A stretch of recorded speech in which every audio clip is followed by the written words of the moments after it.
Good afternoon, everyone. Welcome to this press conference with the Honorable Patty Hajdu, Minister of Jobs, Families, and Minister responsible for FedNor, who will be holding a press conference to provide an update on the labor dispute between the Canadian Union of Public Employees, Flight Attendants, and Air Canada. Merci d'avoir nous joint aujourd'hui avec le ministre Patty Hajdu, ministre de l'Emploi et des Familles, qui tiendra une conférence de presse pour faire une mise à jour concernant le conflit de travail entre les agents de bord du syndicat de la fonction publique et Air Canada. À vous la parole. Good morning, everyone. It's a pleasure to be with you here today on the traditional territory of the Algonquin and Anishinaabeg people. After 8 months of negotiations and weeks of intensive mediation, Air Canada and the Canadian Union of Public Employees Flight Attendants were unable to reach a tentative agreement. The government firmly believes that the best deals are reached by the parties at the bargaining table, and we will never stop believing that. Le gouvernement croit fermement que la meilleure entente de convention collective se conclut par les parties au moyen de la négociation. Nous ne cesserons jamais de croire en cela. It's not easy, but when parties put in the hard work at the table, Canadians are better off as a result. Ce n'est pas facile, mais quand les parties mettent de l'heure, ce sont les Canadiens qui en gagnent, sortent gagnants. However, in this instance, and despite resolution on a number of key items, this dispute will not be resolved quickly enough. And the impact of the work stoppage at Air Canada that began early this morning is already being felt by travelers. This is causing significant harm and has negative impacts on Canadians and the Canadian economy. It impedes the movement of passengers and critical cargo, such as pharmaceuticals, and it strands thousands of Canadians abroad, making it extremely costly and sometimes impossible to book new flights. Canadians have already sacrificed a lot in this uncertain economy, and this labor disruption is adding to their worries and financial burdens. As Minister of Labour, I have exercised my authorities under Section 107 of the Canadian Labour Code to direct the Canada Industrial Relations Board to order the parties to resume and continue their operations and duties in order to secure industrial peace and protect the interests of Canada, Canadians, and the economy.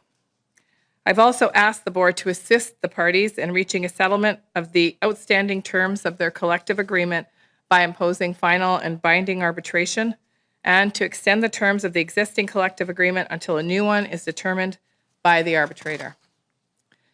Flight attendants play a critical role in getting Canadians to where they need to go safely, and they deserve to be compensated and treated fairly at all times.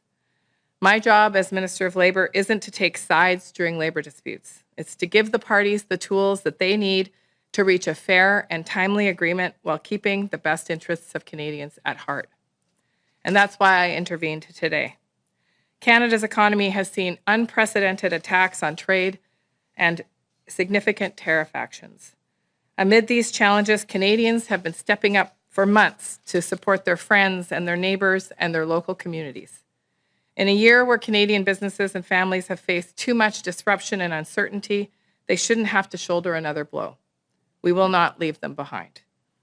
This is not a decision that I have taken lightly, but the potential for immediate negative impact on Canadians and our economy is simply too great. Labor disruption impedes the movement of passengers and critical cargo. Canadians rely on air travel every day, and its importance cannot be understated. Many Canadians need to travel to care for loved ones abroad or deal with critical life events, such as funerals or adoptions. The shipments of critical goods, such as pharmaceuticals and organ tissue, should continue to reach their destinations. And we believe that hardworking Canadians who've been saving up for family vacations should be able to enjoy their well-deserved and planned time off. Now is not the time to take risks with our economy. A work stoppage would cause thousands of Canadians to be stranded abroad and across this country, and this is simply unacceptable. Last year, Canadians paid a high price when multiple key sectors went on strike.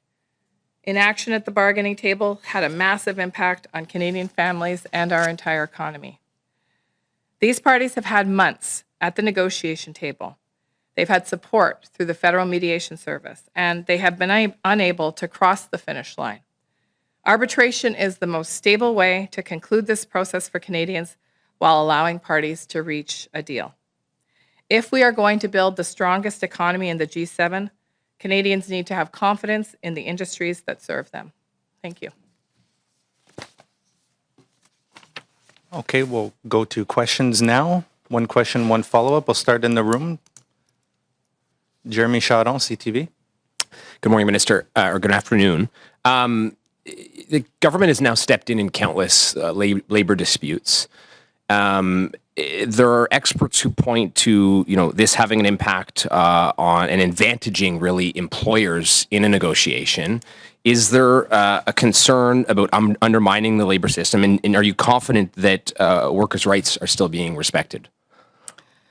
I think that it's very important to reiterate my first statement, which is that the best deals are arrived at the table, not just because this is good for workers, but because it's good for stability and peace within the organization.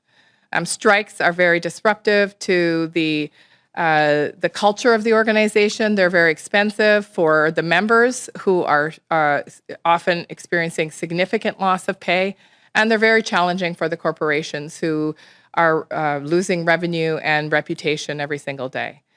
Having said that, in this particular instance, we do believe that it's very important that we establish industrial peace and that we focus on the growing cost to Canadians, Canadian families and Canadian small businesses. So this is a tool that allows for arbitration. There are many items that have been resolved between the two parties, and this will give them an opportunity to resolve the remaining items. Thank you. My follow-up is on impacted passengers. Should Air Canada be liable to fully reimburse passengers who've had canceled flights or, paying their full way for a replacement flight? Listen, I don't want to speculate on the impact to Air Canada and what their corporate practices are. I know they're deeply concerned about the passengers that are stranded around the globe and here in Canada. And last night, and speaking with the parties, in fact, that was one of the first items that the employer raised, was the work they're putting into trying to ensure